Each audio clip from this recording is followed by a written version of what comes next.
Welcome to Buckeyes Tomorrow Morning for Friday, June 12th. I'm your host, Tom Orr. The Ball State game in 86 days, the game against Michigan in 170 days. I want to give a thanks to our sponsors, Jeff Ruby's of Columbus, the award-winning upscale steakhouse in downtown Columbus, named one of the top 50 steakhouses in America by Food Network. Just go to jeffruby.com/Columbus to check out the menu and make a reservation today. Week one of Ohio State summer camps now in the books. Buckeyes had a really impressive Thursday at the Woody Hayes Athletic Center. I'm joined by Tony Gerdeman of BuckeyeInsiders.com. Tony, I think the story of the day to me was the quarterback, so that's what we're going to be talking about on this show. Three guys in particular. First one I wanted to talk about, Graham Simpson. That may not be a name that jumps out to Ohio State fans as an aha, I know who that is. You may be familiar with the work of his older brother, Ty Simpson. Yeah, Graham is here today along with his dad and I believe his mom. They're throwing it around. It's always interesting because he's not the biggest guy. I think he's maybe listed at like 5'11 and a half, 6 foot, but he throws it very well. Yeah. And there are good offers out there. And it's always interesting when Ohio State shows an interest in somebody who is not your ideal quarterback height. And then you see him, you're like, okay, I understand why the interest is there. And again, this is not just Ohio State's interest. And I believe they took him back after camp to talk to him even further. Yeah, and his dad, if you are not familiar with the Ty Simpson story, his dad, Jason, is the head coach at UT Martin. So this is the, not just the figurative son of a coach, the literal son of a coach, where, it's a little like RJ Day, where you figure this is someone who's going to be coming to you very, very well coached up, mechanically very sound, checking all those boxes. And yeah, I mean, stronger arm than you might think, pretty accurate arm, did a nice job they did do those 1-inch drills where they're trying to throw the ball 1 inch over the screen. That's a drill that a lot of guys will struggle with. He looked pretty comfortable with that and kind of makes all the throws. Yeah, clearly he's been doing this for a while. Oh, yeah, for sure, yeah. And so there you go. That is one person that wanted to talk about. The other one, number two at least, James Armstrong. That was someone that you got a chance to talk to after camp. Yeah, I wanted to talk to him because he really impressed me. He's from Pennsylvania and mobile. He said today he checked in at 6'2", 225. But he's like, but I also have measured in at 6'2 and a half at other camps. I'm like, I like your style. Were you standing in a little bit of a divot today? But he threw the ball well, threw it strong. There's some gusts here today. We dodged the weather, but the wind was kind of an issue at times. He was able to cut through the wind. Talked about how he could throw it with velocity with just his arm, but he was learning today, use the rest of your body to get into it. And I asked him, like, so what other parts of your game do you like? He's like, I'm a mobile guy. I like to run. And they did a lot of the mobile throwing, throwing on the run today. And he said he likes Ohio State, that they'll change the offense around to suit the quarterback. He does not yet have an Ohio State offer. He's got Penn State, he's got Auburn, he's got offers like that. I asked him what an offer from Ohio State would do, and he said it would shake some things up for him for sure. Yeah, and Ohio State has not been throwing out a ton of offers on quarterbacks. This is not specific to any of these individual guys. It is just they've been sort of slow playing this process a little bit more. One other guy that was here, he's listed at 6'5", and having, I did not get a chance to ask him how much he measured in at, but watching him, I'm like, yeah, he looks like he's every bit of 6'5". It was Titus Huard out of Colorado. Yeah, he looks like the prototype quarterback, strong arm, West Coast quarterback, and he was throwing the ball through the wind as well. He had a big arm. They were throwing some long balls today, and he didn't have any issues with those. Some of the other quarterbacks did.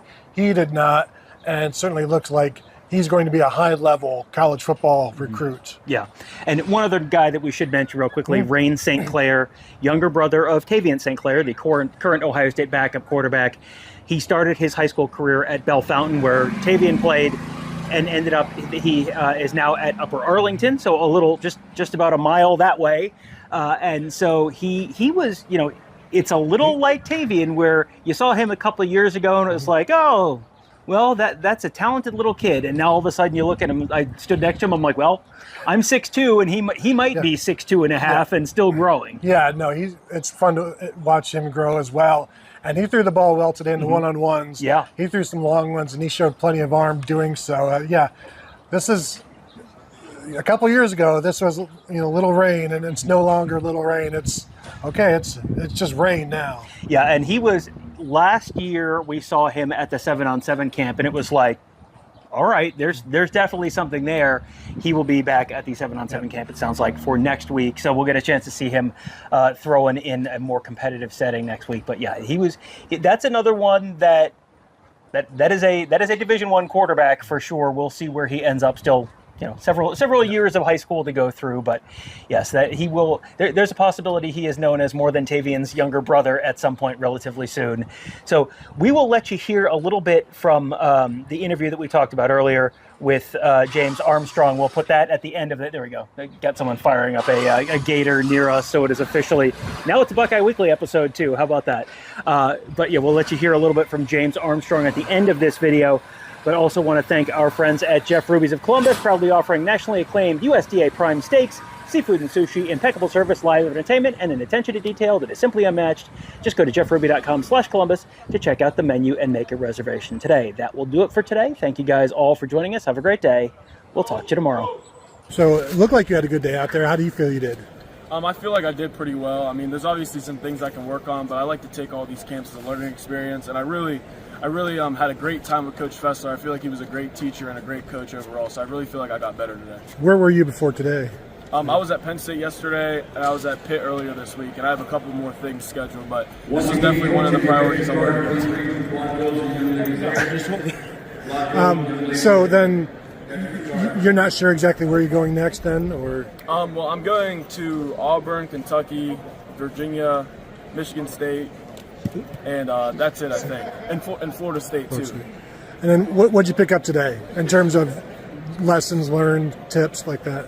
Really just talking about my footwork a little bit. I feel like I throw a little bit unbalanced sometimes, so I just need to make sure I get my feet underneath me and use more of my body when I throw. I can throw it hard just with my arm, but whenever I really get my hips and everything else into it, I feel like I could really be elite. But, there's always a process to everything. I feel like I'm a pretty good player right now, but I still have a lot more work to do.